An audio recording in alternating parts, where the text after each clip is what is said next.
You do what once you get to this location? Put them in bags and put them off to the side. Okay. Tell us about Natan. Does this happen there? Or did this happen in a separate place where you said you started to cut him? You started. This happened there. Where did it happen?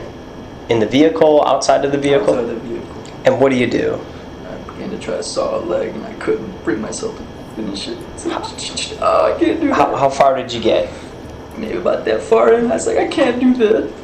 I can't do that to him. Okay, so you did not cut his leg off. No. What did you do with his body? I just put him in a bag and said, I gotta sit you guys over there. I said a prayer for him and walked away. Okay, did you place each child in a separate bag? And then did you walk them a couple at a time or one at a time? Which is it? A couple at a time. Couple at a time? Just however many trips it took to get 5 of them over there. Now we asked if they're going to be essentially all together, if you put them in different places. No, I put them in the same place. If somebody didn't check the bags and they started looking in there and moving around, I don't know what. Mm-hmm. For all I know, they may not be there. Okay. I'm not lying to you that much. I'm telling you the truth. I don't know what happened, obviously, between where I put them and the time I'm here now. I don't know if somebody went back and... You said they just look like they're a pile of... 5 garbage bags. 5 garbage, so it looks like they're just garbage there. Okay. So what do you do then? Do you try to hide the bags at all? I just put them off to the side. I knew there was no hiding bags. There ain't no hiding this. I'm going to get caught. This is just a matter of time. I'm buying myself time. I'm going to get caught. So you don't try to hide the, in other words, you don't cover the bags up, but you go back to your vehicle, and from your vehicle... I just drove. Aimlessly. Timothy Jones Jr. was a tragically paradoxical figure. He was an engineer, a highly intelligent, responsible father with strict Christian beliefs who endured an especially bitter divorce. But scratch the surface, and a very different picture begins to emerge. Timothy was sentenced to death for the murder of his 5 children and abandoning their bodies, who were discovered wrapped in garbage bags. And while there was evidence that Timothy's child abuse led to mental health issues, the warning signs were overlooked and a necessary intervention never happened, unequivocally jeopardizing the lives of these 5 precious souls. Before we get into the narrative of Timothy Jones Jr., I just want to say a quick thank you to everyone who has subscribed to the channel. As always, I love having you along this journey. If you're enjoying the content but haven't yet subscribed, please consider doing so, and don't forget to leave a comment. The story of Timothy Jones Jr. begins in Lexington County, South Carolina, a southeastern state of the US. It's known for its shoreline of subtropical beaches and marsh-like sea islands, making it a popular tourist destination for people looking to spend their vacations at beaches, golf courses, or exploring historic districts. In 1982, Timothy Ray Jones Sr. and Cynthia Turner gave birth to Timothy Jones Jr. His mother was a child herself. She was just 17 when she had Timothy. She tried hard to be a good mother to Timothy, but the maternal instinct never kicked in, and when he turned 1, the problem started. She became violent. She would give him ice baths to make him behave, and fed him laxatives so he wouldn't gain weight. At the time, the family was living with Timothy Sr.'s mum, Roberta Thornsberry, about 25 miles out of Chicago. Timothy Sr. discussed Cynthia's behaviour with his mother, but they both disagreed. Timothy was blinded by love and thought she was okay, but his mother did not. Cynthia's behaviour got worse. She became more erratic. She began cutting up clothes with a knife and often sat in the corner crying. When her son Timothy Jr. was crying, she was unresponsive and left him to cry. Timothy Sr. started feeling scared about her behaviour, so he signed her into a mental health facility. However, he signed her out a week later, and that's when she began to disappear, sometimes with Timothy Jr. Cynthia turned to prostitution and was eventually diagnosed with schizophrenia. Timothy's dad ended up divorcing Cynthia when Timothy Jr. was just 3 years old and raised him on his own. Timothy Sr. moved on and had found a new girlfriend, Marie. Roberta Thornsberry became the de facto mum for Timothy Jr. This environment for Timothy Jr. wasn't any better than when he was with his parents, Cynthia and Timothy Sr. His new environment was full of fighting, drugs, and alcohol. Sometimes Roberta would beat Marie in front of Timothy Jr. This abusive upbringing already bore negative consequences on Timothy at such a young age. He was a loner at school and didn't have many friends, but he was very smart. In fact, some considered him to be a genius with math and computers. When he was given his first computer, he took it apart and put it back together. Despite his interests and computer skills, he joined the Navy when he was just 18, but was discharged less than a year later after substance abuse. He ran into the wrong side of the law the following year when he was only 19, when he was busted for possession of cocaine. After serving 6 months in jail, he went on a crime spree that included car theft, burglary, and passing forged checks.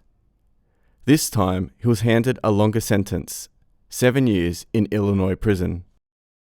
Once he got out of prison in 2003, he managed to overcome his reckless and criminal behavior.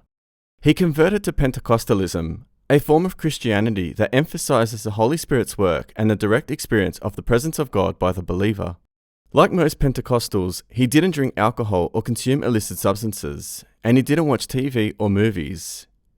It was a complete 180 from the life he was living just a few short years ago. When he was 22, he met 19-year-old Amber Kaiser at a fun park where they both worked. By then, Timothy was also pursuing a career in computing, and with his strict morals, it looked like he was going to be the perfect family man.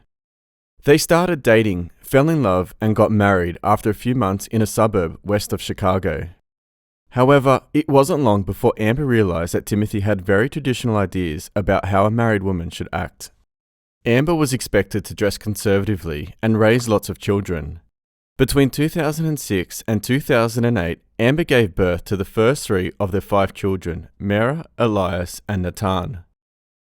In 2011, Timothy graduated from Mississippi State University with a degree in computer engineering.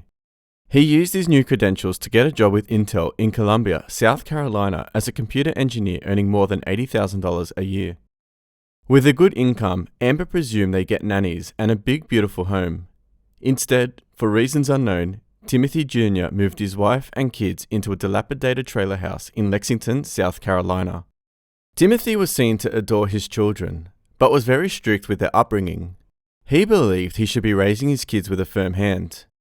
This version of discipline by Timothy would be considered physical abuse to most other people. Their trailer house yard was piled with filth and trash, and the kids looked dirty and weren't in school. This abuse and destitute lifestyle eventually caught the attention of their neighbors, and in 2011, the Jones were brought to the attention of the Lexington County Department of Social Services when someone reported Timothy's unstable, potentially violent behavior. Your kids were always walking around filthy. I think they wore the same clothes. Winter came, they didn't even have coats on, running around in shorts and all.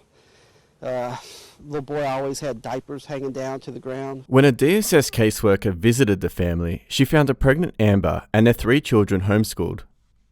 She only reported that the house was very cluttered and power tools were accessible to the children.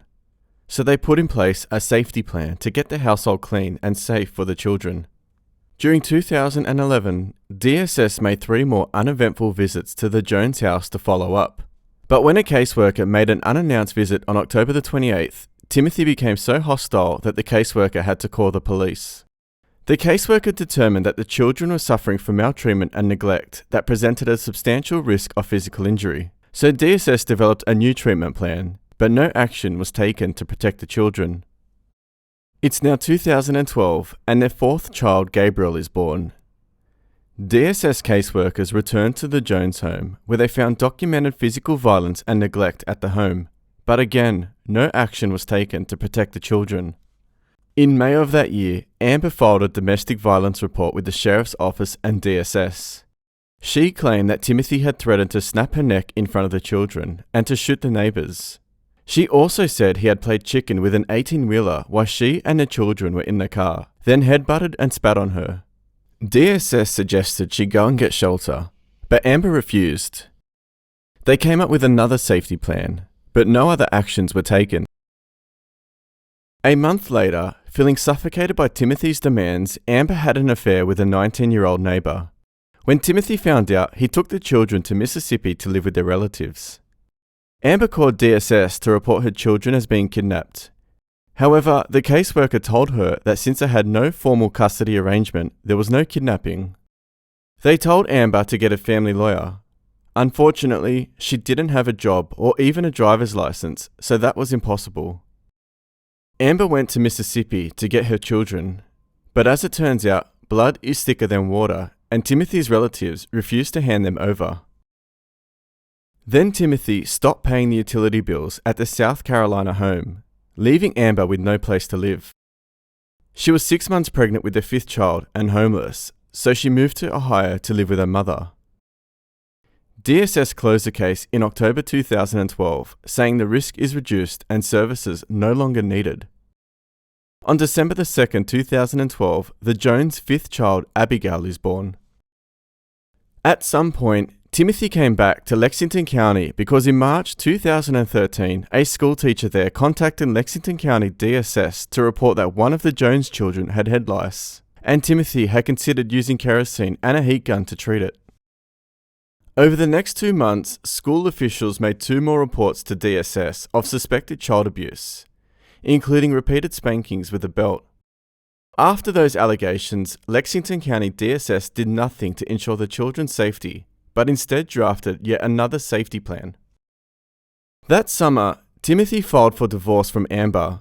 He cited her alleged infidelity as cause for the divorce and her sloppy housekeeping, lack of employment, and lifestyle as reasons why he should get custody of the children. His criminal past, reports of domestic violence, and child abuse investigations were never mentioned. Amber didn't have any money for an attorney. She did not contest custody, because she figured that since she didn't have any way to support them, the children would be better off with their father. At the time, she trusted her husband. She had no reason to believe otherwise. In October 2013, the Jones bid of divorce was final, and Timothy was awarded primary custody, with Amber getting visitation every other weekend and some holidays. Timothy and Amber developed a routine for the children.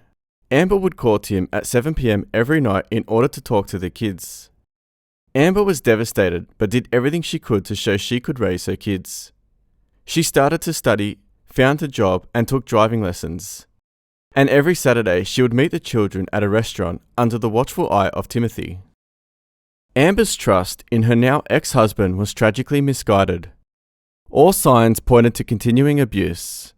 In April 2014, a teacher reported a handprint-sized bruise on one of the children, who said she had been grabbed and pulled around the house as punishment.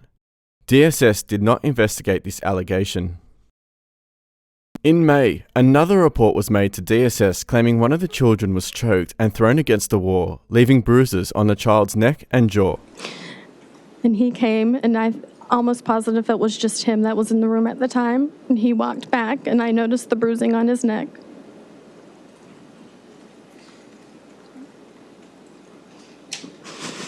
So I had asked him what happened. And he said that his dad had grabbed him by the throat and slammed him against the wall because he broke Eli's track. And I made him repeat it again, because I couldn't believe that that's what he was telling me. I instantly just ran out of the room to go get one of our counselors.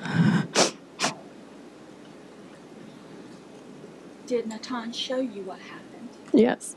How did he show that to you? You want me to show you? He said his dad went like this, and then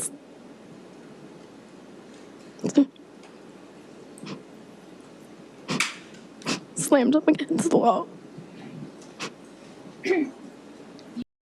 Another child reported that her crotch area hurt. The children said they were beaten repeatedly with belts.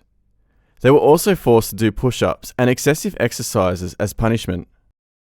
When DSS asked Timothy about the markings, he reportedly told a caseworker that his child was very clumsy and bruised easily.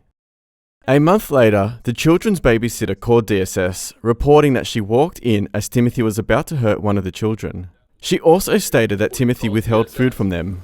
That was way before. That was like before, yes. And you called DSS in August of? It was, I think it was around by August, I want to say. Yeah. Okay. Now, this call to DSS in August of 2014, had you been with the kids that day? Had you been with the kids in August of 2014? Not that I can recall of. You talking about when I made the call? Yes, ma'am. No, I was nowhere around the kids then. Okay. I just remember after I stopped keeping them, I asked Miss Elkie to please make sure that she fed them because I wasn't too sure how he fed them at nighttime. I just remember me feeding them oatmeal all day. And I remember a certain time when they had told me it was one day that he was getting off work and they just kept asking for oatmeal all day and I fed them. You know, any kids, I'm going to feed them. I don't care how much that kid done ate, like an hour, 2 hours ago, I'm going to feed them. And I remember they said, Miss Joy, could you not tell Daddy you just fed us? Because he might not feed us again. And I said, I would never do that to y'all. There was also one particular time that Gabe, it was something with Gabe. I don't know. I could never figure out what it was with him. But Gabe would like smile. Like he would have like this smile on his face. So when he'd shoot with his mouth open. And I knew it was just something special. Like one day I didn't know what was wrong. I said, Gabe, I said, that's true with your mouth closed. And he closed his mouth, but then he opened it again. So I was like, okay, I'm not going to pressure him because something's wrong. And I never questioned what it was. And I remember the kids was like, Gabe, move from the table. And I was like, why? And they was like, well, last night when we was eating dinner, Dad made Gabe move from the table. And he made him move from the table while the rest of them finished eating. And when they finished eating, Gabe was able to come back to that table and eat. And I was like, I'm not doing him like that. Were the kids ever scared of him? No, not that I care. You know, I mean, they're kids. You have kids that even if they're, you know, they love their daddy. And I know they love their daddy. But they just knew when they did something, you could tell that if they knew they was going to get in trouble or not. But no, they never seen that they were scared of their dad. Was there a time where I think you took Mira to a place where a friend painted her nails? It was a time that she was at Miss Elkie's house. I wasn't there, and I had called to check on them, and she was telling me that her daughter had painted Mira's nails, and I guess, you know, Mira just enjoyed getting her nails painted, and once she realized they was painted, she starts freaking out and was like, Miss Elkie said she just started freaking out. I was like, get it off before my daddy come, and he ended up coming, and he was like, Mira, you know better. Because that was against the rules. Because that was against the rules. They, you know, Mira had to wear like long dresses or like, you know, pants and stuff. Like she couldn't wear like shorts or whatever, or, you know, but just certain ways that he wanted his kids dressed. And fingernail polish was out the ordinary. But no, I was not there that day. I called to check to see how they was doing, and that's what Miss Elkie said that they had painted, and when she realized they painted it, she started freaking out. Please answer your question. Miss Laura, one of the reasons you ended up in that job is because you love kids. Oh, yes. Everybody knows that about you. Oh, yes. And these kids, you love with your whole heart. Oh, yes. Yes. All 5 of them. Yes. And when you saw what you saw at Disney World, did you know at that time that there had been a DSS action where he was not supposed to lay hands on those children? No, ma'am. He never told you that. Oh, no. That whole time you were working for him that summer, he never once told you there's a DSS case and I'm not allowed to discipline my children. No, ma'am. By hand or by belt. No. And y'all spent that whole time together on the trip down there. Mm-hmm. 8 hours, pretty much. Mm-hmm. And we'll just need you to say yes. Yes, I'm sorry. I'm sorry. But y'all were in the same hotel room. Mm-hmm. Yes, ma'am. And then the ride back together, you're in that same car. Yes, ma'am. before that, you had taken the trip together to Myrtle Beach. Myrtle Beach, yes. Same car. Same car, Same hotel room. same hotel room. So you spent hours upon hours with this man. Yes, ma'am. And during that whole time, Miss Laura, there was never a single sign that there was anything wrong with him mentally. Oh, no. He always knew exactly where Oh, he yes. was, Yes. what he was doing. Yes, he knew who I was, who the kids was. Never had any type of a situation where he had a break from reality. No. He always knew right from wrong. Yes, ma'am. So he chose not to tell you that he wasn't supposed to lay hands on the kids. But when you saw it, how did it make you feel? Kind of bad, you know. Made me feel real bad for him. Natan was 6. Natan was 6. Were his pants on or down? Down And was that with his hand or with the belt? with a belt. Gabe was 2. 2. Yep. And he had that 2-year-old pull his pants down too, didn't he? Yes, ma'am. Struck him with the belt too, didn't Yes, ma'am. he? Repeatedly. Yes. That stayed with you, didn't it? Oh, yes. Yes. So when you made that call to DSS, Miss Laura, you were there with Miss Tanner? I was right there with her. I got to her house that day, and I was just, because me and her haven't seen each other in a while, and she just basically asked me how I was doing, and I got to talking, and when I talk, I just start rambling on, and I started talking about Mira and them and the stuff that I felt, that I knew they was going through, and I was like, I feel like if I make that call to DSS, there's nothing going to be done. And she said, well, we're going to make this call together. And I said, okay. And that's exactly what they did. They did nothing. So that's one of the things that had weighed on you. You felt like you needed to report it, but you weren't sure that it would lead to anything. Yes.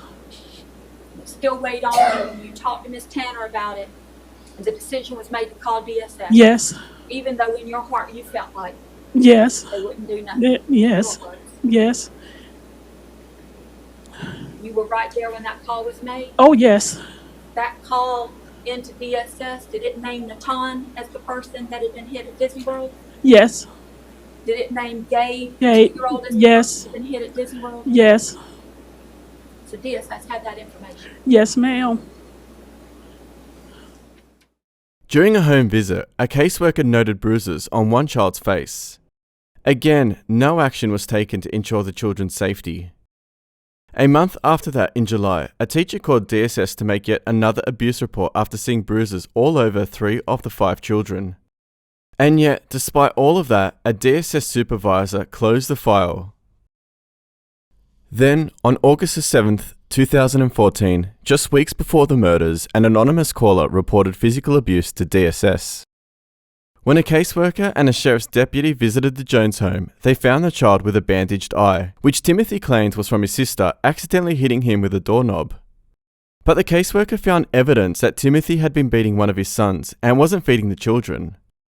Her report stated Timothy sometimes fed all 5 children with one 20-piece chicken nugget dinner.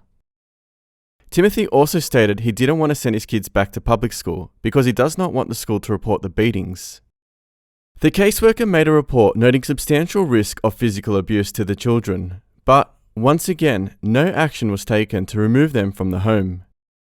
Instead, Lexington County DSS referred the case to law enforcement. On August 28th, 2014, Amber called Tim's phone for one of the routine calls. Tim answered and had it on speaker.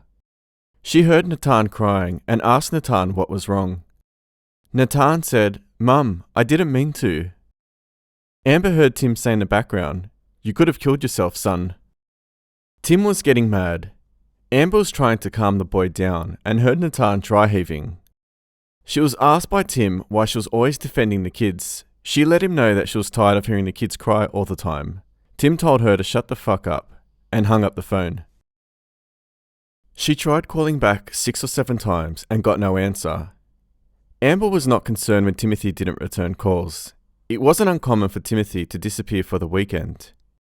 Amber called again on September the 1st, but it went unanswered, and she called again on September the 2nd, but again it went unanswered. At 6:14 p.m. on September the 2nd, Timothy finally picked up. She said he sounded intoxicated to her, happy but out of it. Timothy didn't tell her where he was, just that he was moving around a lot. To Amber, it sounded like he was on something. She couldn't hear the children though. During the call, Timothy made sure that Amber thought the kids were alive. It was the last she heard from him. She had no idea the kids were in danger or that he was going to another state. Still, she was concerned for her kids and Timothy and reported them missing. She and Timothy had made arrangements earlier to meet on September the 6th at Chick-fil-A in Lexington. Amber went to the restaurant, assuming Timothy would show up. Law enforcement was waiting for Timothy if he did. He didn't show and never contacted Amber again. A vigorous search was conducted by local and state authorities with the assistance of the FBI. Then, on that same day, police stopped Timothy in his car at a traffic checkpoint in Smith County, Mississippi. The police said Mr. Jones was acting very strange and maybe on the violent side. However, the police noticed a terrible stench of decay coming from his vehicle. It would later be described as the smell of death. Upon examining the car, they found spice, a synthetic marijuana, along with blood, maggots, and cleaning products. They ran a license plate check on Timothy's car and showed his ex-wife had reported him and her children missing 3 days earlier. The absence of the children indicated foul play. Timothy was arrested on DUI and drug possession charges and held in jail while the search for the missing children commenced. After 3 days of searching, Timothy made a confession so horrific it was hard to believe it was true. We did advise you of your rights. Is that correct? Yes, sir. All right, can you just state your name? Tim Jones, All right, what's your date of birth? 12/20/81. All right, and you agreed to talk to us. Yeah, we was talking, but they forgot to push the record button. So Okay. this is part 2. All right, and when we went towards the end, we asked you if we threatened you You in guys any way. didn't threaten me. No one promised you anything. Could you just please say it out loud? No, nobody promised me anything. Oh, okay. We talked about what happened with your children. Well, no, I take that back. You guys did promise me. You guys said let me go give them a burial and try to help you out. That's So what you guys promised. Promised a good burial for your children. We talked about when you picked your children up Thursday, which would have been August 28th. You picked them up from school that day, and something happened that night. Is that correct? Yes, sir. All right, can you walk us through what happened? I questioned the town about 4 outlets that he blew. After a series of not getting any favorable responses out of him, I tried to use more harsh measures to just try to get out of him what was going on because I didn't know what he was doing. I seen 4 destroyed outlets. Is it for me, him? Was he curious? I just didn't know what was going on and I was trying to make sense of it. I think I worked him too hard, or maybe it was a combination of the electricity. I know electricity takes electrolytes out of your body. Something happened. It was out of the ordinary and he wouldn't tell me. If I would have known it, I mean, I would have got him medical help and whatnot, but I don't know what he did, and he didn't tell me. I didn't see any burn marks on his body, so that's why I didn't rush him to the hospital. So after the fact, he was deceased. And then what happened to him? How did he get deceased? What did you do? I sent him to bed after I worked him real hard because he wouldn't answer me. And what do you mean by working him too I hard? just PT'd his ass till he couldn't handle it. Tried to crack him more butt a couple times to get something out of him to tell me what was he doing. Right. What's his motive? And when you say PT, and what are we talking about? Squats and push-ups. Squats, push-ups. And how long were you having him PT? I'm PT like an hour. Like I said, there's nothing out of the ordinary. Those kids would do insanity with me. We had fun doing it. And where did he go from? You're doing this where in the house? Where you This PTing was in him? the living room, and then I finally got tired of it and sent him to bed. Okay. To bed. You're not telling me the truth. I can't help you. Go to bed, man. You're wasting everybody's time. And then you find out what? I come back and find out that he's deceased. And when I find out he's deceased, then the shit hits the fan and all. How does the shit hit the fan, Tim? The voices start going off, and then here comes the paranoia. Oh shit! What just happened? What just happened? this ain't gonna go. I can't call, blah, blah. I got all these voices running through my head now. And then what happens, Tim? What did you tell us earlier? So Natan was dead, and then what happened? And then I followed suit with the other 4. And how did you So kill that them, was Tim? with my hands. With your hands? Can you describe what you mean by with your hands? Around their neck. Around their neck? Okay. Who was next? I'm just gonna put the order so I don't have to go into too much detail. Okay. Just tell us the order. Time, Mira, Elias, Gabriel. Wait. Time, Eli, Mira, Gabriel, Elaine. And when did you say this was, Tim? What date? You told us earlier. Thursday, I think. They were supposed to go to school Friday and they didn't go because, well, they couldn't go. Yeah. And you said also that this happened where? At the house. Can you tell me what that address was? 2155B, South Lake Drive. What county is that in, Tim? Lexington, South Carolina. Lexington, South Carolina? Okay. Where in the house did you say these happened at? In the house? The bedroom, or not bedroom, the living room. Okay. What did you do earlier? You said when you would strangle them. What would you do with the bodies at that point? At that point, I was just running on fear and I wasn't thinking. Any normal person would have said, let me call the police and just turn myself in. Okay. I took the coward route and started following those voices in my head, which led me down such a nice path I'm on today. And what did you do then? What do you mean? With the bodies? I put them in bags and threw them on the hill. Okay, no. When you're at the house... Oh, load them. I just load them in the car. Did you put them in the bag at that time? I don't know. Okay. It was just 5 dead bodies. You put them in the vehicle. What type of vehicle was that? Cadillac Escalade. All right. And what do you do from there? I started driving out of fear.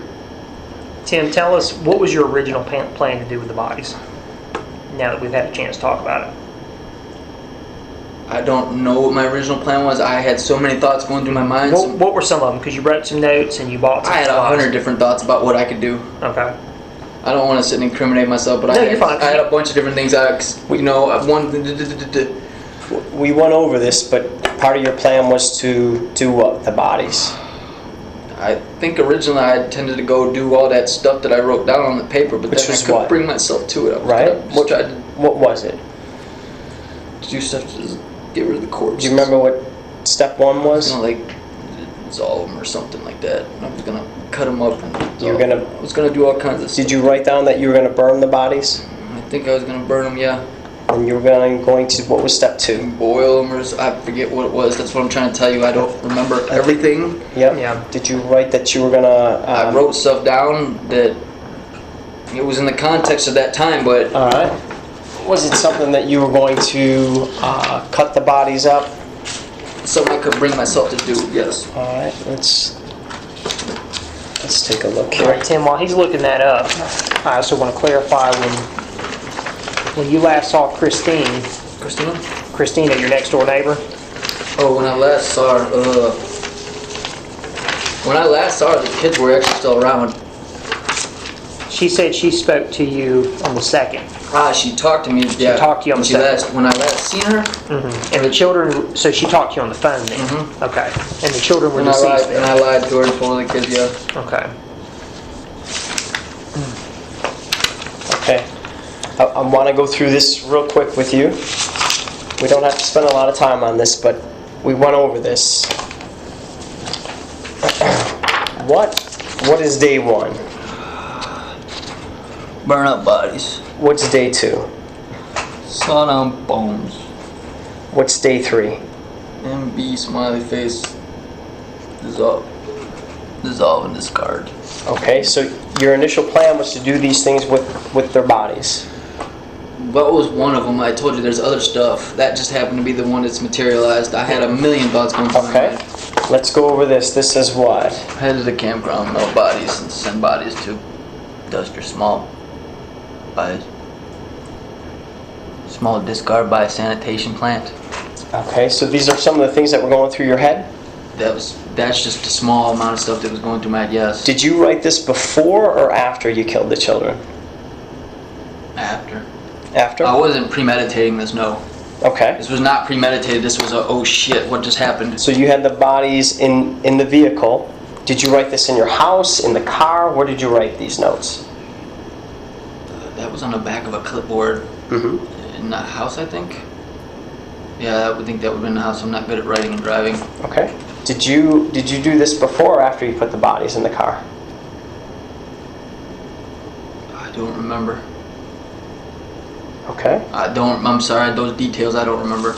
Now we had also gone through some of what you went and purchased, and specifically at the Walmart. Do you remember that? Yeah. All right. Let's see if I can find the receipt for that. Drug of choice and nicotine. What did you purchase at the Walmart?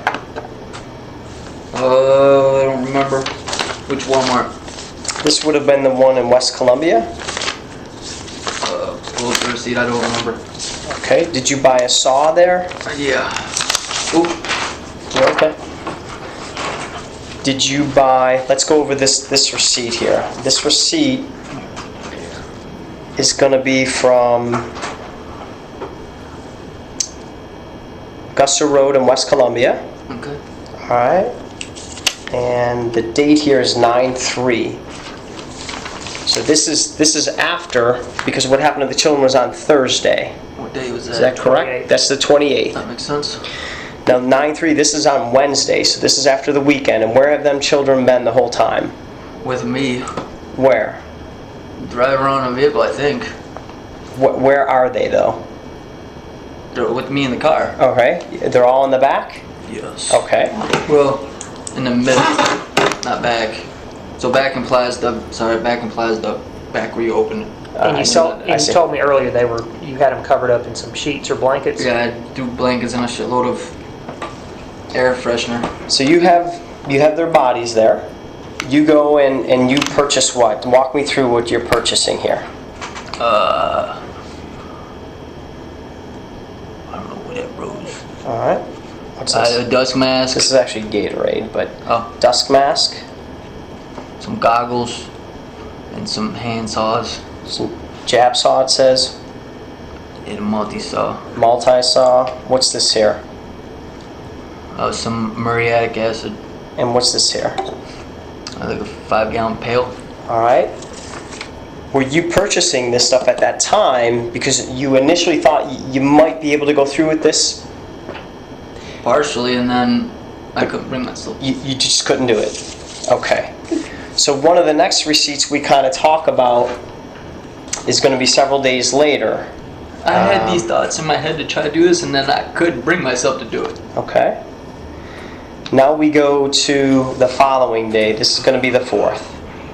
This is at the Dollar General store, and we're still in Orangeburg, South Carolina. What do you purchase there that we spoke about? Excuse me. What's this here?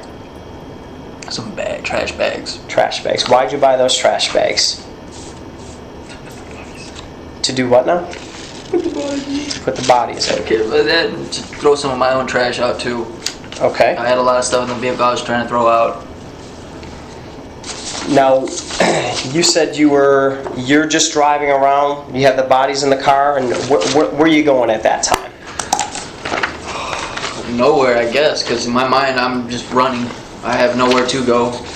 Because you didn't plan this. I didn't plan this. No, it's just like Spontaneous. This is spontaneous, and I just fucked up my whole life.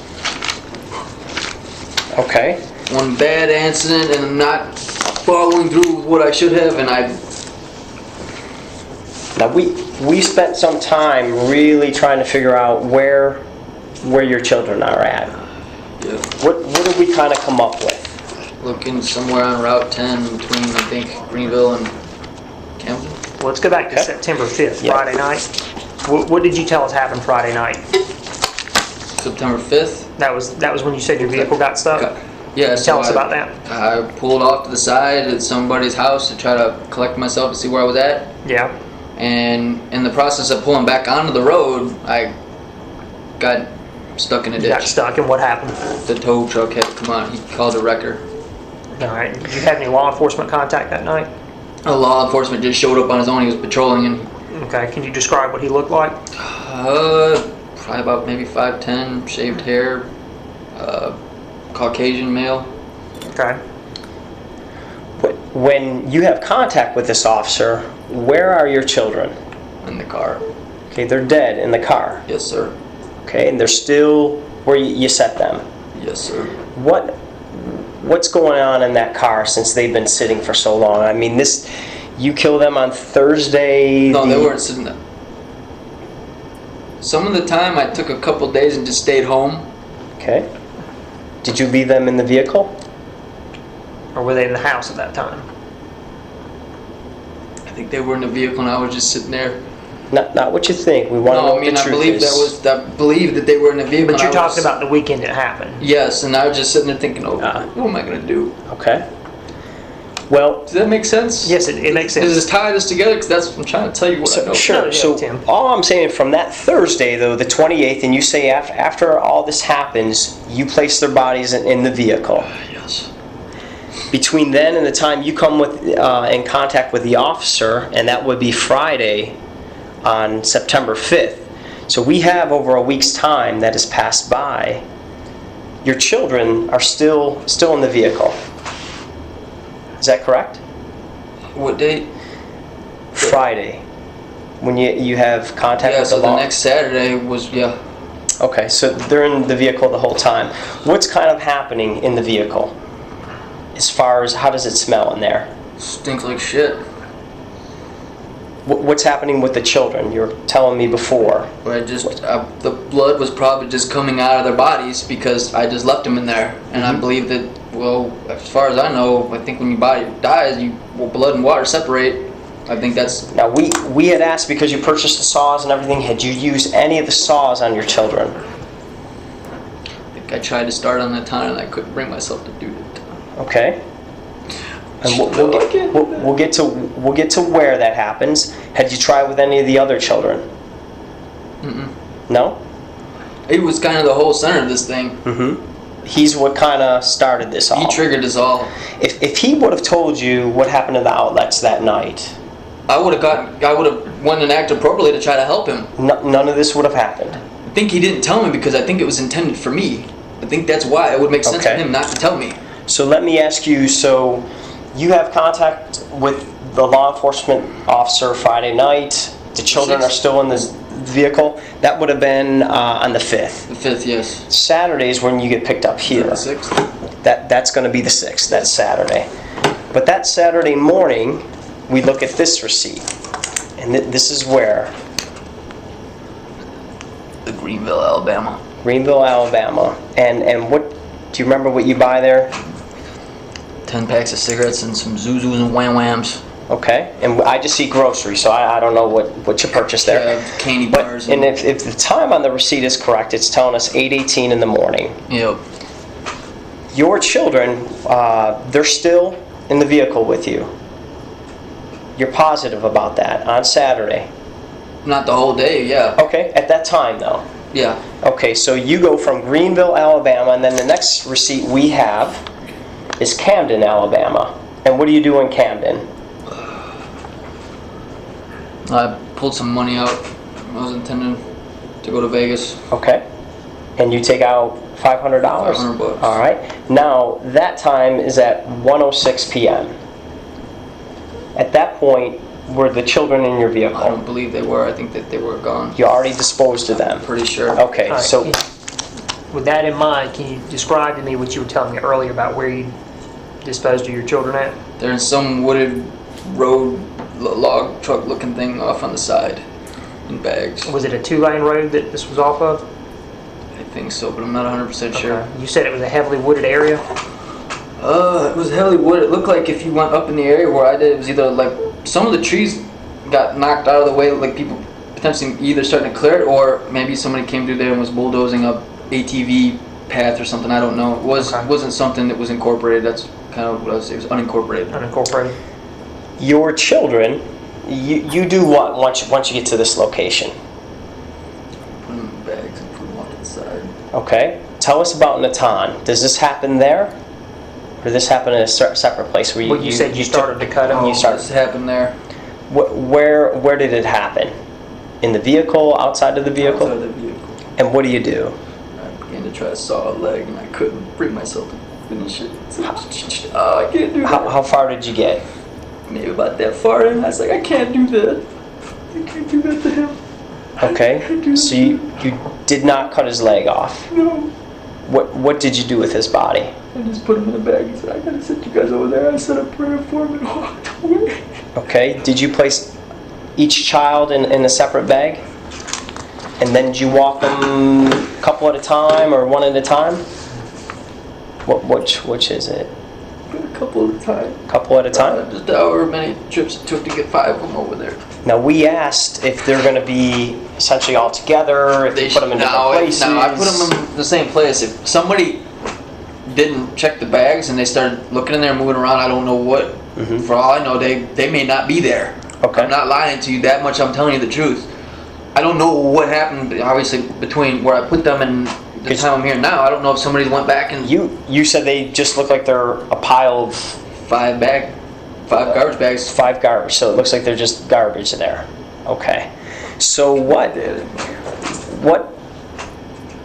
do you do then? Do you try to hide the bags at all? I just put them off to the side. I knew there was no hiding bags. There ain't no hiding this. I'm going to get caught. It's just a matter of time. I'm buying myself time. I'm going to get caught. So you don't try to hide the, in other words, you don't cover the bags up, but you go back to your vehicle, and from your vehicle... I just drove. Aimlessly. And then I say aimlessly, I was on an aimless path toward Las Vegas. That's why I was doing this. And that explained me going around the major cities. Mm-hmm. All right. And it explains my line of travel, maybe. Until you get here in Smith County. And then I didn't intend to get, And then that's when everything blows up in my face. Now you were telling us that was actually in the car, was not Spice, but they are called... This is Scooby Snacks. Okay. You said locally in Lexington County you bought those from where? Time Warp. Time Warp. And what do they kind of do for you? They calm the voices down inside my head to let me be at peace and not act on them. They kind of give you the same high as what drug? I think you're talking about It's like marijuana in the sense that it gives you a high, but it's not the high that I'm looking for. It's the effect of quieting this. It's medication. I know that sounds stupid as heck, but not at all. It's why I need to see a doctor. Okay. We'll go through these. Absolutely, yeah. So this will answer a lot of that. Sure. You have any other questions? Well, what I want to do, we'll go through this, but as we've done this today, nobody has threatened you today, and we'll go over this in this forum. Is that correct? Yes. And do you think we treated you fair today? Yes. All right, you've done the same for us. Have you been completely honest with us? Yes. Now, one thing though, you didn't tell us about taking that saw to Natan, not until we started this tape. You had not mentioned that.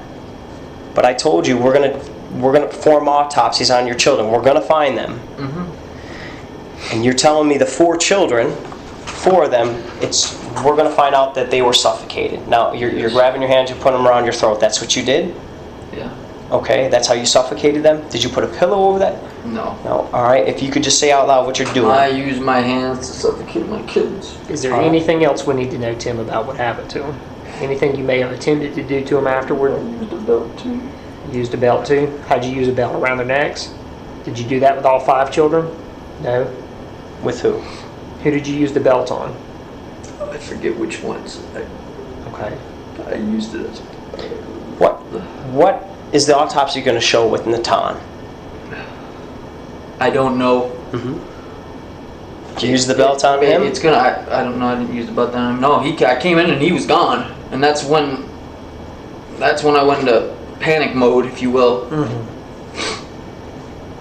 So you're not sure what autopsy will show for Natan? I don't know what it's gonna show. I don't know what actually was. I don't know what his actual cause of death was. That's just the point. And I didn't want to go. I was afraid I was going to just get myself locked up. Yeah. Did you use the belt on Eli? I don't think I did. I think it was just bare hands.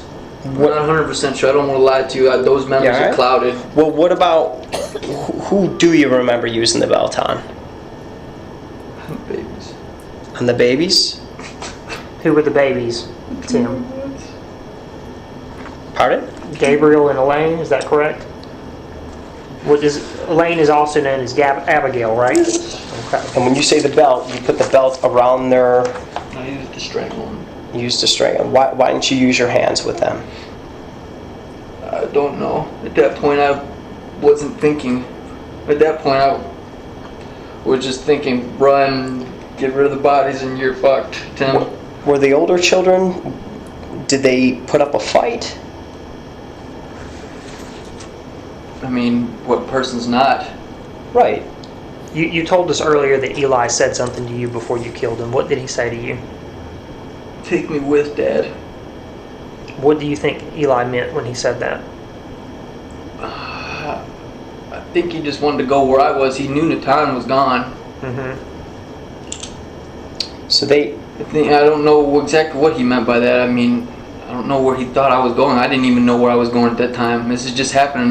It's like in my mind, I don't know what to do now. Did any of the other children say anything before you killed him? Gabriel said, I love you. I'm so sorry. Okay, that's a question I was gonna, we're gonna ask you here, because we've gone over all this, and you've been honest with us. Are we gonna find any of the other children cut up at all? No. You didn't try to burn them at all? I can't breathe myself. Tim, what okay. What about the bleach in the vehicle when you got to stopped? cover up the blood. To cover up the blood.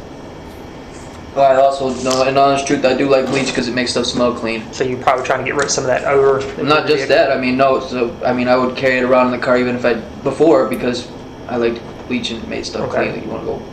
That was just me. You're also willing to go with us to try to locate the bodies? I am, but like I said, I don't know how productive that's going to be. I don't want you guys to get out there. Oh, you're pissing around, wasting our time. No, I'm not. I mean, I drive, but forgive me. Part of that's a blank.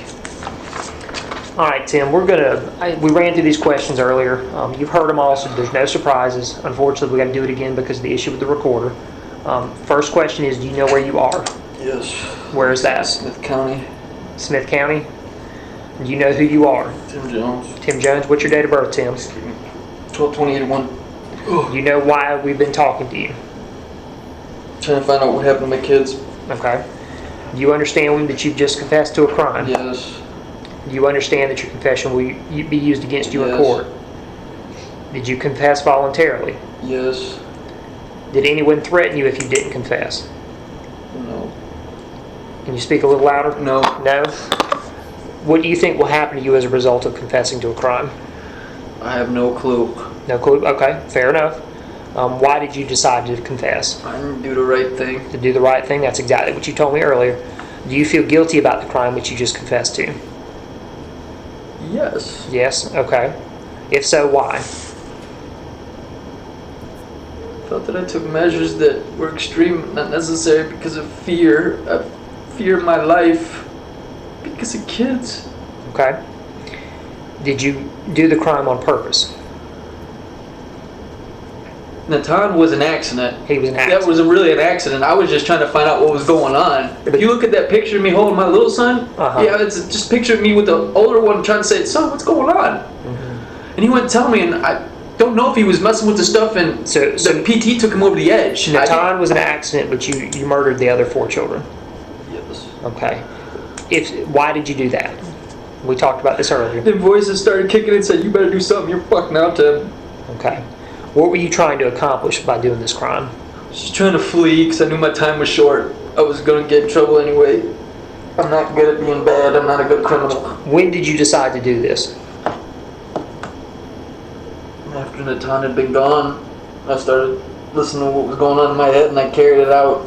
I didn't carry out everything because if I did, I would have carried out what was on those papers. That's the stuff that comes out of my head. What did you think about your children, just in general? I think that they were going to have issues like me. Issues like you? Okay. I think that they were going to have issues from not only from a broken home. I think that there's genetic diseases that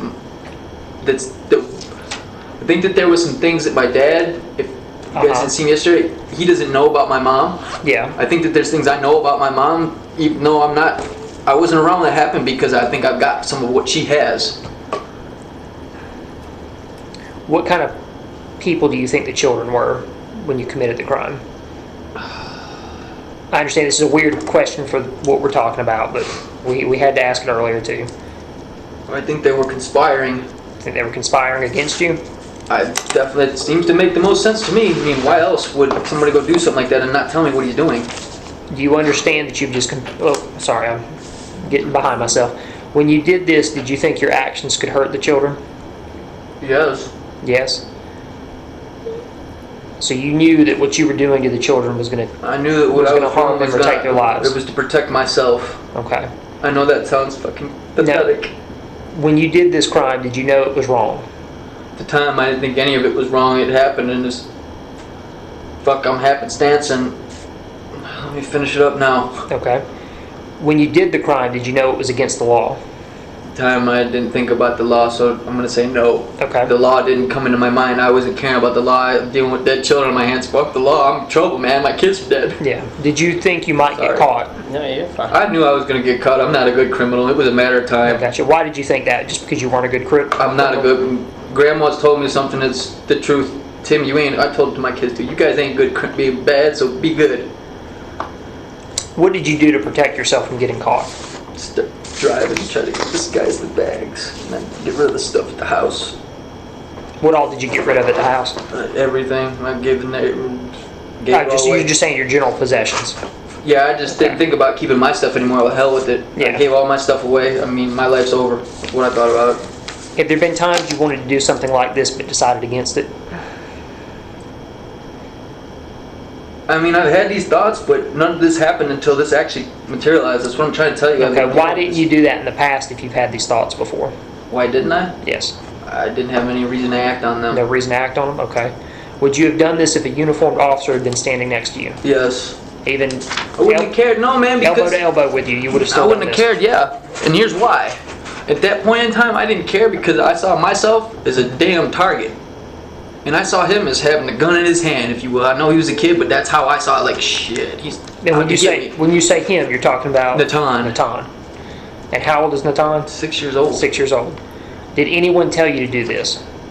The voices inside my head. In your head. And just confirm the voices in your head are not God. They're not God. No, God would... No, this ain't Isaac and Abraham. Okay. When you did this, did you know that society would condemn your actions, even if they knew everything that you know?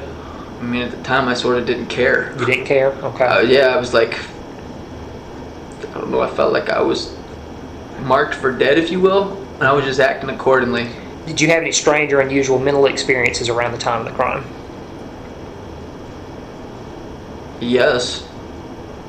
Of course. If so, what were they and when did they begin? When he told me what he said, yes, all kinds of stuff started triggering. And then I worked harder to get it out of him to try to see if maybe I could put it back together. And then I realized that he's not doing this per se to... He's not telling me what's going on because it appears he's got something intended for me. And he doesn't want me to know that it's right for me. Yeah. Because normally they're pretty apt to tell me the truth. And if they don't, I give them a couple squats and a push-up and they spit it out. He ain't doing that, which means there's some motive that he does not want me to... Is that why you pushed him so hard? Yes, I tried pushing more. Give me some more, a little more pressure. Maybe he'll just tell me what's going on. That's always worked before. And so the fact that it didn't work this time tells me that there was something that he didn't want me to know. When he got pushed to his limit, did he just pass out right there? Or what happened? He went to bed and he was tired. He went to bed and he just never woke up? And then I came back to check on him and he wasn't breathing. I said, oh shit, what have I done? My kid's dead in my hand. They're gonna think I murdered him. I just BT'd him. He's fucking with the owl. I don't know what happened to him. And then all sorts of stuff starts triggering in my head, and that's like the other four become a victim. Tim, have you ever heard or seen things that weren't really there? Yes. If so, has this been when taking drugs? Both, with or without drugs. With and without drugs? What did you see or hear? I've seen people. I've had conversations. I've started to talk with people when there's nobody in the room. You told me shapes earlier. I'll see shapes. Yeah, it's the strangest thing. I see shapes and things materialize that aren't real. Is this happening while we've been talking to you tonight? Yes. What have you seen while you were talking to us tonight? What I see people. What kind of people do you see? Just normal, everyday people. I don't talk to them because if you guys are going to say start talking to me, not them, dude. If you pay attention to what's going on in my cell, I get so nutty, I start talking to them. Did this happen the day of the crime? Yes. What did you see the day of the crime? Did you see people? Oh, I think you're talking about I'm sorry, this goes back to the just voices. the voices? Okay. Yeah, the voices ran rampant in my head. And there was no space for logic to talk. They were so loud that the logic was quiet. And I understand. Do you have any ideas or beliefs that other people think are crazy? If so, what are they? I'm a Freemason. You're a Freemason? Okay. I don't know, they probably think my thoughts about exercise are nuts, but I mean, I tend to think people should take care of themselves. Okay. I'm old school in the sense that I think kids should get their asses busted by a teacher. Okay. I don't like the fact, and here's one of my problems. This is what the DSS was about. Yeah. When I grew up, I didn't worry about kids bringing guns to school and blowing the hell out of each other or the teacher. That didn't happen because there was a healthy fear, and you got corrected by parents. These day and age, kids bring guns to school because I don't think that they're corrected at home, and they take other people's lives because they got no respect for authority. I said, I will not let my kids go out and go blasting people away because I'm not teaching them to respect human life. So that was my whole motivation with the time to push him. Hey, dude, you need to tell me what you're up to, man. I need to know. Yeah. And he wouldn't tell me. So you'd say your personal beliefs affect your actions? Yeah, I mean, I think that's true for everybody. Yeah, I think so too. I don't know who wouldn't be. You know, obviously if you believe something, it doesn't affect your actions. You don't really believe it that much, do you? Yeah, you say you do, but you don't, right? Yeah. Do people ever have difficulty understanding you? Yes. If so, why do you think this is? People say I'm really smart, and I talk at 100 miles an hour, and I'll go from one subject to another, and it seems random to them, but to me it makes sense. I've understood you tonight. I can see how people would think that, though. You're more understanding than the typical person. I can tell that. I got a sort of a nuance about people. You're a very people person, I can tell. Well, I'm here to try to understand. Well, no, I'm saying I told you earlier. Not all cops are that way. Yeah. Which is kind of why I was resistant to the other ones. The ones that you spoke with last night. And I may have some questions for you about that. We'll talk about those in a minute. The next question, so we can get through these. Have you ever been told that you had a mental illness? By a doctor? Just anybody. Oh yeah, you're fucking nuts, dude. My nickname in high school was the crazy white guy. Crazy white guy? I'm not joking. Yeah, that was my nickname. So people in high school told you this. You told us earlier. The military also told The military said I was wrongly enlisted due to some wrong enlistment. I fell into depression. Okay. Have you ever had any treatment, or have you ever been hospitalized for any of these issues? No, I fought it. You fought it? Okay. I tried to. Have you ever had a diagnosis? No. No? Do you think you have a mental illness? I think something's not right. I don't know what I think I may have some, not some. Okay. If I'm anything like my mom, yeah, I got lots. I got you. Were you drinking or using any drugs at the time of the crime? No, it was self-medication afterwards. Afterward? What did you take afterward? Scooby snack. It was the only thing that would try to calm the voices long enough for me to collect myself, and it really didn't work because what I just did. Yeah. Nothing was working. Were you drinking or using any drugs when you were arrested? I think I'd been smoking Scooby snacks. Scooby snacks? Okay.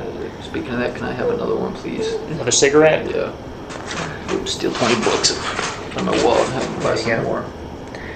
Do you have any illnesses? Physical illnesses? So I'm just telling you what I think based off of my experience. Yep, go ahead. I'm the type who doesn't really like to go to doctors, which is, I guess, a male thing. Yeah.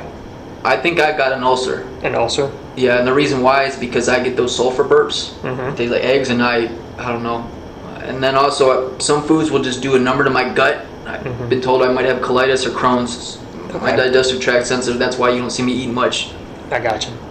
Hey, speaking of eating, you still don't want anything to eat? You're good right now? No, I can't eat right now. As far as, also I got issues with my back because I smashed my head. I was so young, I got stuff that's out of line, and I asked them to give me they made me sleep on that hard metal thing, and I asked him if I could have a mattress because my stuff hurts, and I guess they think I was gonna hang myself with a mattress or something. You're talking about here. Yeah. Yeah. Okay. But you say you're not suicidal at all. If I was gonna do it, it would have already happened. No, man, I'm not willing to take that. I'll do a lot of stuff, but Because you said your religious beliefs. taking my life is not one of them. Because what happens? You say if you kill yourself. If you kill yourself, well, maybe nothing does happen, and maybe, Lord, I love you. Maybe God's a myth, and we die and we go to the ground. But if He's not, and it's real, well, if it does what it says, hell's not a very fun place.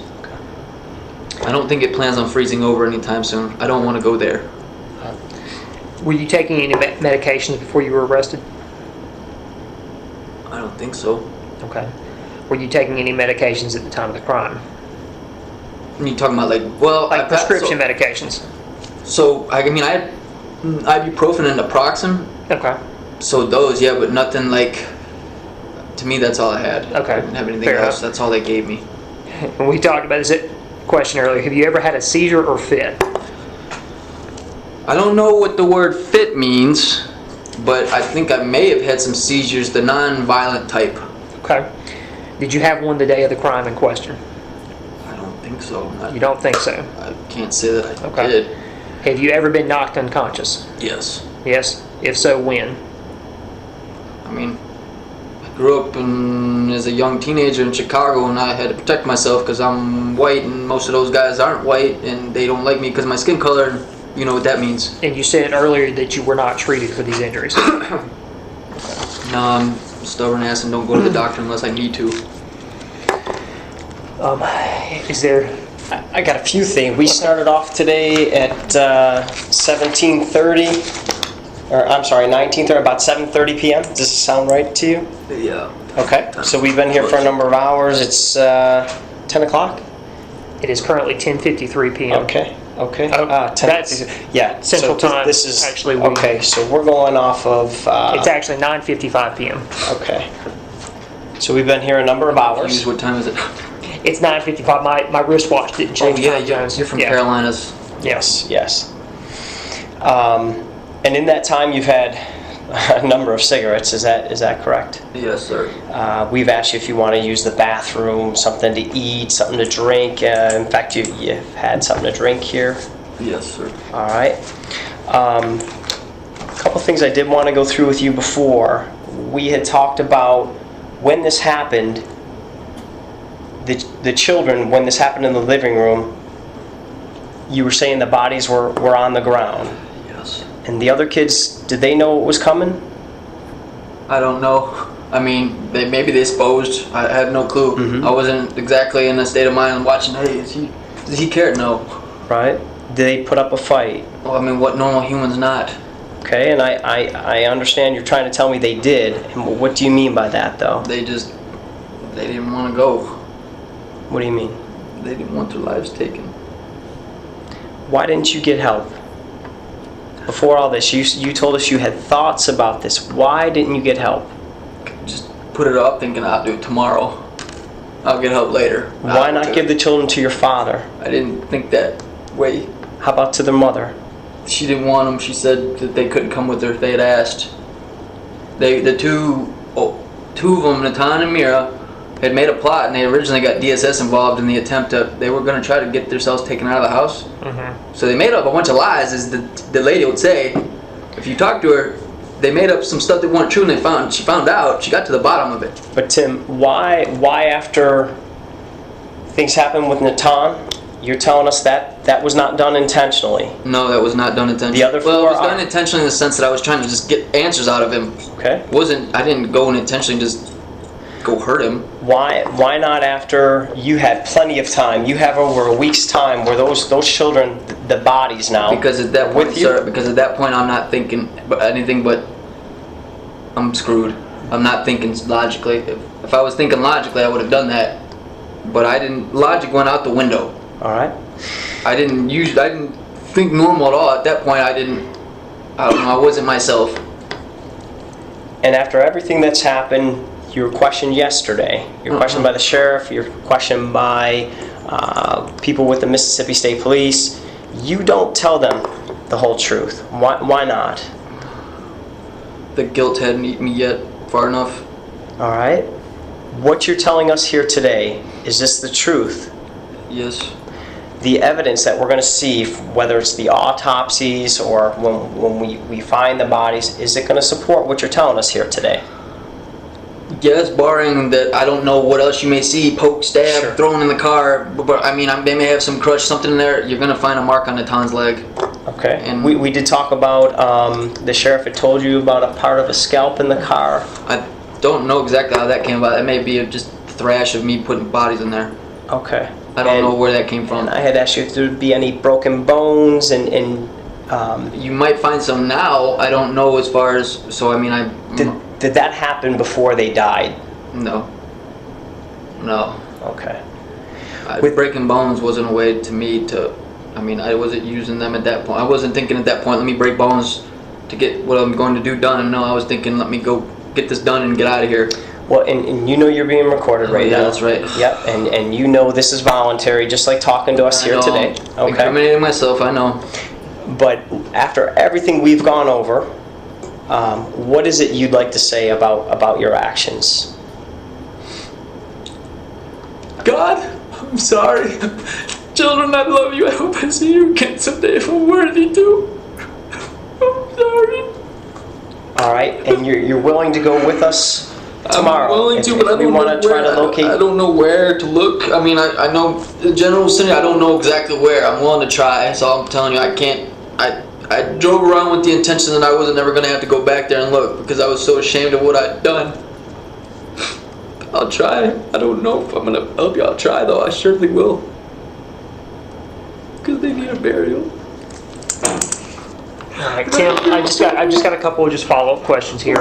You mentioned the police officers you spoke with last night, they could have done things a little differently when they spoke to you. Can you just tell us from your experience what you think they could have done better or worse than what they did? If I'm being recorded, let me say this much.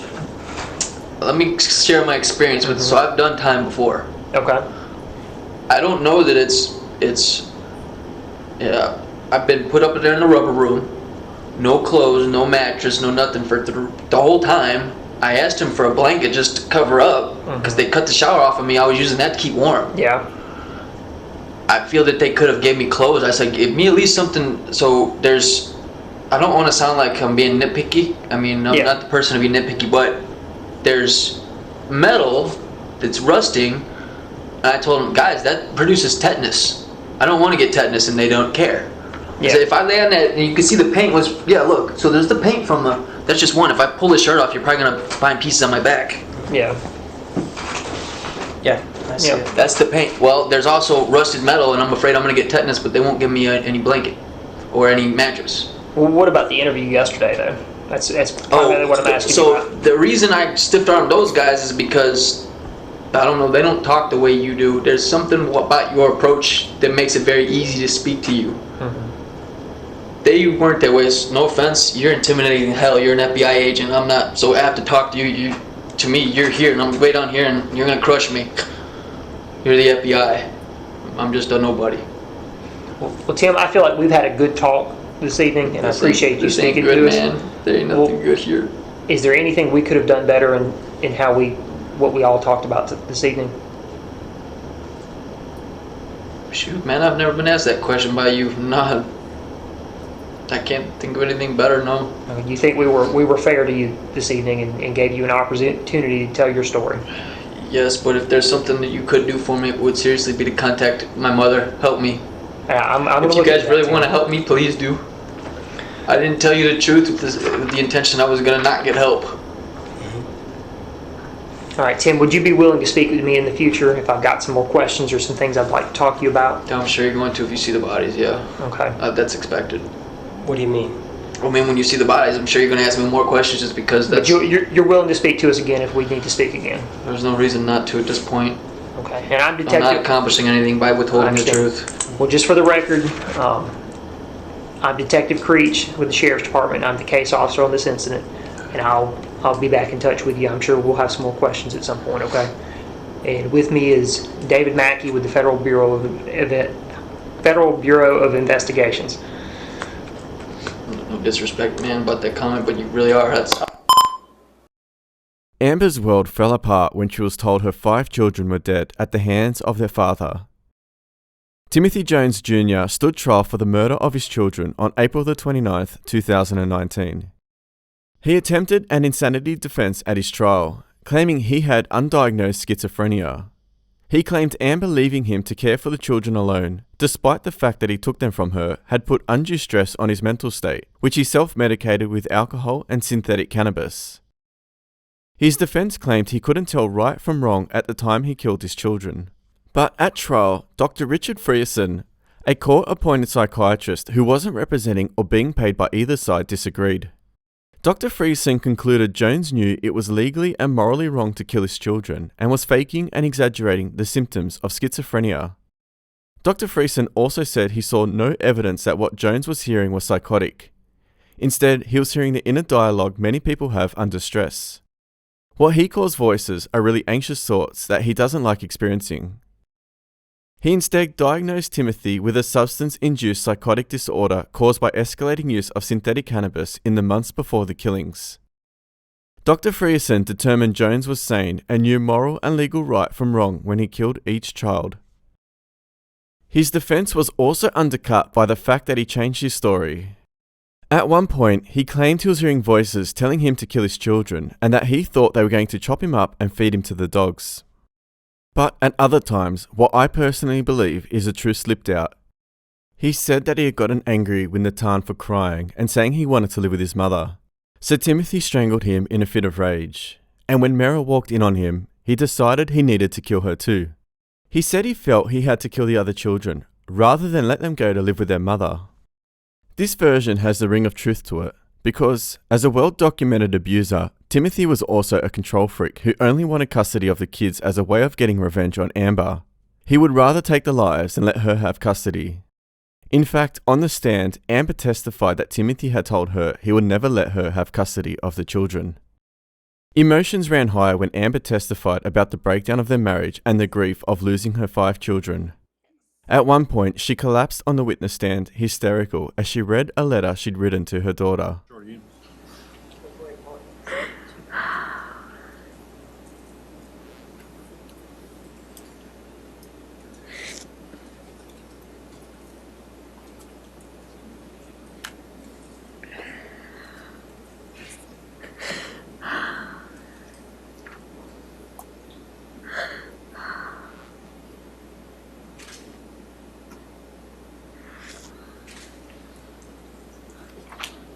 Kaiser, what can you tell us about Natan's physical size?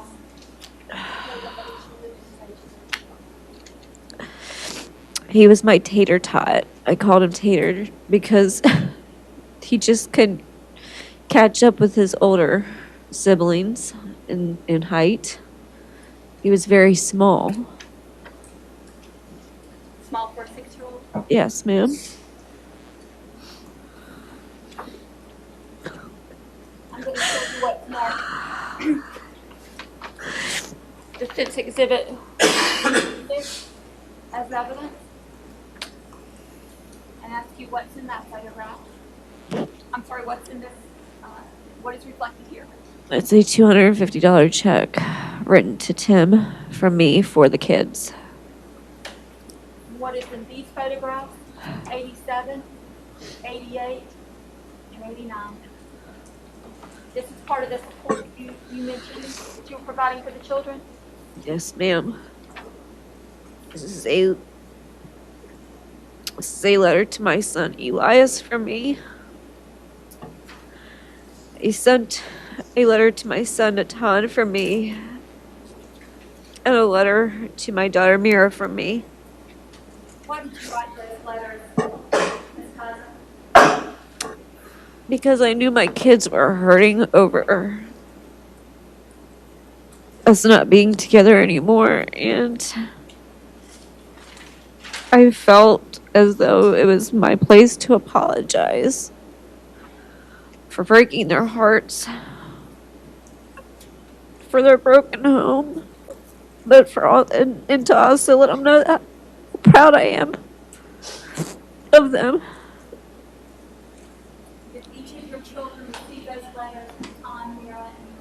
I handed them to them personally. Yes, ma'am. Is there any doubt in this class that they knew you wanted them? My kids knew I loved them.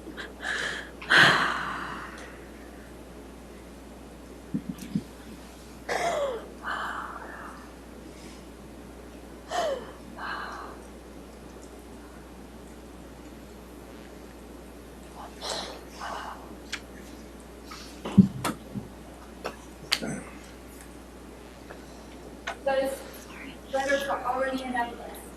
Ms. Jones, can you read the letter you wrote to me?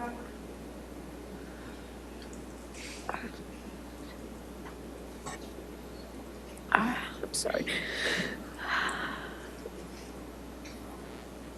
I'm sorry. Sorry.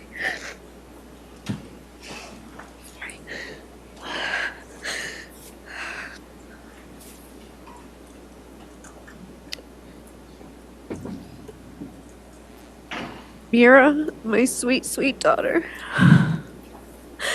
I know that your heart feels heavy and that you feel really sad sometimes.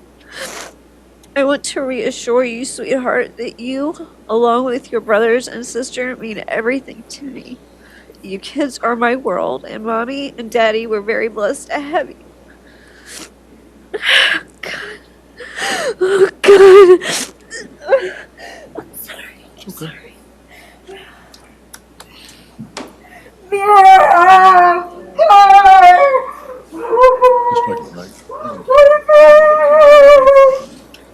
My babies, my babies! Oh God! Oh God! Oh, I'm so sorry! Oh God! Yeah.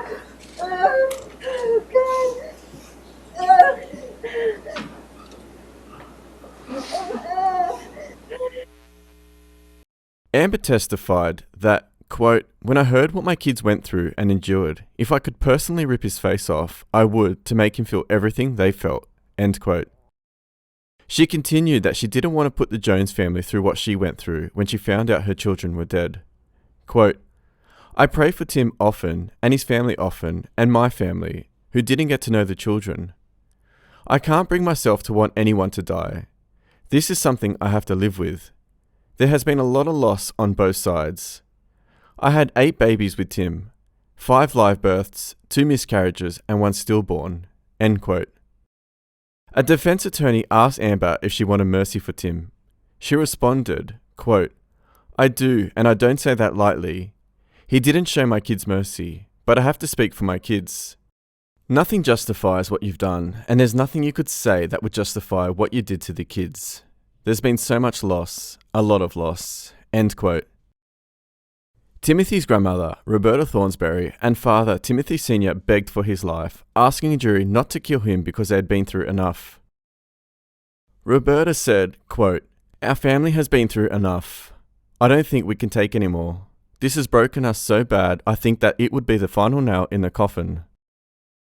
Timothy Jones Sr. took off his tie and shirt to show jurors the tattoos of the faces of his 5 slain grandchildren on his back, his way of preserving the memories he had with them.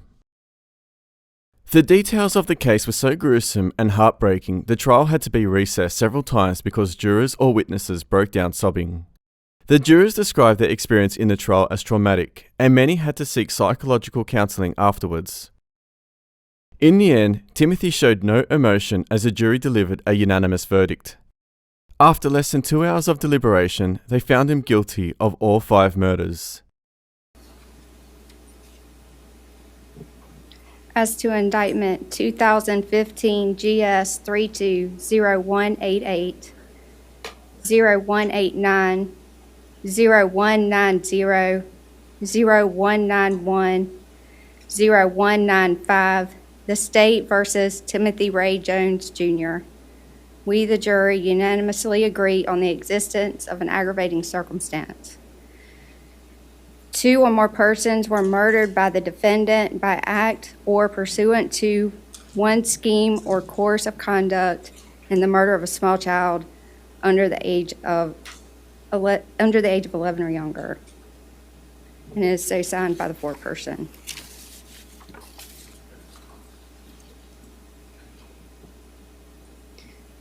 We, the jury, in the above entitled case, have found beyond a reasonable doubt the existence of the following statutory aggravating circumstances, to wit, 2 or more persons were murdered by the defendant by act or pursuant to one scheme or course of conduct, and the murder of 5 children 11 years of age or younger.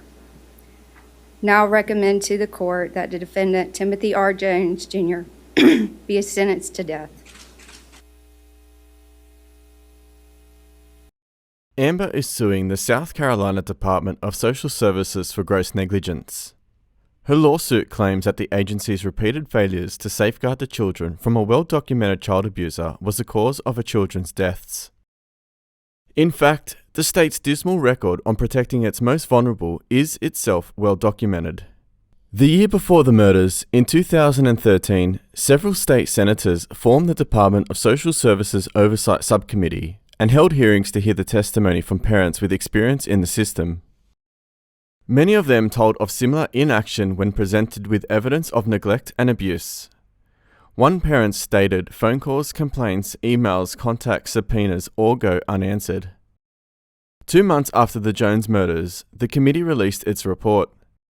It found that South Carolina's DSS employees are unqualified, their caseloads are excessive, and the DSS overall systems are inadequate.